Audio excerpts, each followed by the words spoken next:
Assalamualaikum warahmatullahi wabarakatuh. Saya Riko Irwana Noprian dari kelas 11 IPA 5. Di sini saya akan membawakan tugas ekonomi yang berjudul Kerjasama Ekonomi Internasional. Kerjasama ekonomi internasional Kerjasama ekonomi antar negara dibagi menjadi tiga, yaitu pengertian kerjasama ekonomi internasional adalah suatu kerjasama dalam bidang ekonomi yang dilakukan oleh suatu negara dengan negara lain.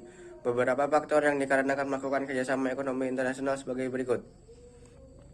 Adanya perbedaan sumber daya alam, iklim, dan sosial budaya. B. Adanya kebutuhan masyarakat yang tak terbatas.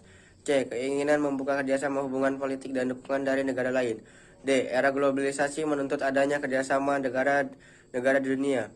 2. Tujuan kerjasama ekonomi internasional. 1. Mencukupi kebutuhan barang dan jasa di dalam negeri. 2. Meningkatkan produktivitas dalam negeri. C. 3. Meningkatkan pendapatan negeri melalui ekspor. 4. Memperluas lapangan kerja dan kerjasama ekonomi internasional. Adapun secara negatif dan positif sebagai berikut. Dampak positif kerjasama ekonomi. 1. Meningkatkan efisiensi dan daya saing produk yang dihasilkan oleh negara antara anggota. 2. Adanya kestabilan harga permintaan dan penawaran. 3. Meningkatkan pendapatan negara utama devisa. 4.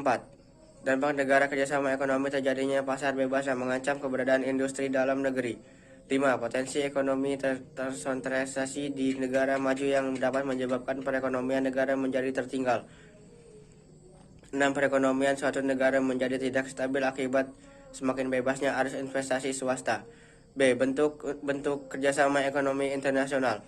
Ada dua, yaitu sebagai berikut. 1. Dilihat dari letak geografis, yang dapat dibedakan menjadi 3.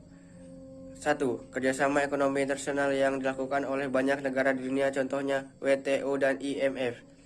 B. Kerjasama ekonomi regionalisasi yang dilakukan oleh negara-negara yang berada dalam suatu kawasan tertentu, contohnya kawasan Asia Tenggara ASEAN.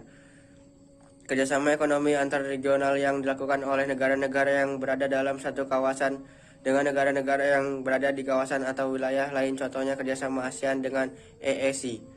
Dilihat dari jumlah negara dibedakan menjadi 2, yaitu kerjasama ekonomi bilateral yang dilakukan oleh dua negara, yang contohnya kerjasama ekonomi antara Indonesia dengan Singapura. Kerjasama ekonomi multilateral yang dilakukan oleh lebih dari dua negara, contohnya kerjasama ekonomi yang dilakukan oleh Indonesia, Singapura, dan Tiongkok.